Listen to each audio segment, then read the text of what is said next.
झुंझुनू के चर्चित युवा नेता सुरेश मीणा किशोरपुरा ने सीकर और जयपुर के बाद अब दिल्ली के जंतर मंतर पहुंचकर प्रसिद्ध वैज्ञानिक सोनम वांगचुक एवं कॉकरोच पार्टी के संस्थापक अभिजीत दीपके के अनशन आंदोलन को समर्थन दिया। देश में 20 जुलाई से संसद का मानसून सत्र शुरू हो रहा है। 9 जुलाई को सीजेपी ने ऐलान किया था कि 20 जुलाई को जंतर मंतर से संसद तक मार्च निकाला जाएगा। साथ ही यह भी ऐलान किया गया कि उनकी पार्टी अपनी मांगों को लेकर जंतर मंतर पर विरोध प्रदर्शन करेगी। उन्होंने कांग्रेस अध्यक्ष मल्लिकार्जुन खड़गे, तमिलनाडु के मुख्यमंत्री थलापति विजय सहित देश के 56 नेताओं को इस प्रदर्शन में शामिल होने का आमंत्रण दिया है। देश के सबसे बड़े विरोध प्रदर्शन स्थल जंतर मंतर दिल्ली से झुंझुनू के चर्चित नेता सुरेश मीणा किशोरपुरा ने देश के युवाओं को संबोधित करते हुए कहा कि देश की शिक्षा प्रणाली में सुधार होना चाहिए तथा धर्मेंद्र प्रधान इस्तीफा दो की मांग उठाई।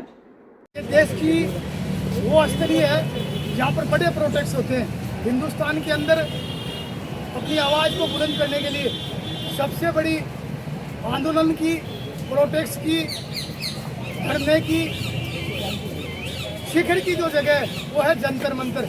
और आज इस जंतर मंतर के ऊपर हजारों लोग इसलिए इस नई दिल्ली के अंदर आए हैं कि वो हजारों बच्चे, लाखों बच्चे जिनका भविष्य चौपट हो गया, वो अभिभावक जिनका एक सपना था कि मेरा बेटा पढ़ लिख कर नौकरी लगेगा।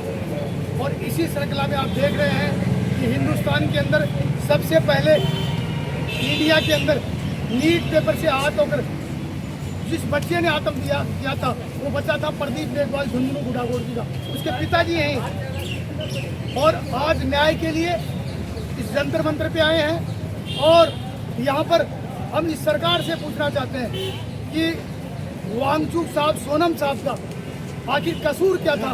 वो इस देश के लिए, स्टूडेंटों के लिए 20 दिन से अनशन पर बैठे थे और उनके अनशन को खत्म करवाने का प्रयास, आनंद फानंद में हॉस्पिटल में ले जाने का प्रयास।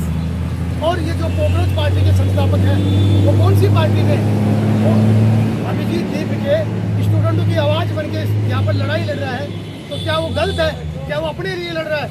इसलिए हिंदुस्तान के लोगों, अब जागने का समय आ गया है, अब क्रांति का समय आ गया है, अब मुंह तोड़ जवाब देने का समय आ गया है। एक एक व्यक्ति को घरों से बाहर निकलना पड़ेगा, सड़कों पे आना पड़ेगा।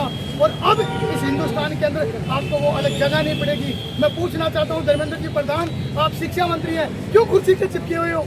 इस्तीफा क्यों नहीं दे देते आप? नरेंद्र मोदी जी, आप माननीय हैं, आप प्रधानमंत्री हैं। आपको चाहिए कि देश का नौजवान, देश का युवा लाखों की संख्या में सड़कों पे है। कल 20 तारीख को संसद सत्र के दौरान जो बड़ा प्रदर्शन होने वाला है उसमें हिंदुस्तान उमड़ रहे हैं। इसलिए आपको चाहिए कि अभी आपके पास में रात पड़ी है, कल की सुबह भी है, और आपको चाहिए अभी भी इसको समेट लीजिए। ये वही युवा है जिन्होंने आपको प्रधानमंत्री बना, ये वही युवा है जिन्होंने भारतीय जनता पार्टी को देश में काबिज किया, और ये वही युवा है जो अब, मेरे को वो बात नहीं बोलनी चाहिए जो आप समझ रहे होंगे, अब युवा आक्रोश में है, गुस्से में है। और आप इंसाफ कीजिए और देश के लाखों बच्चों के साथ में न्याय कीजिए और उन बदतर घटनाओं को याद कीजिए। नरेंद्र मोदी जी की सरकार में और हमारे धर्मेंद्र प्रधान जी के समय में 53 पेपर लीक हुए हैं। जब मुख्यमंत्री बनाते हैं उसका नाम पहले लीक नहीं होता, वो उसके बाद में किया जाता है। ये पेपर लीक क्यों हो जाते हैं?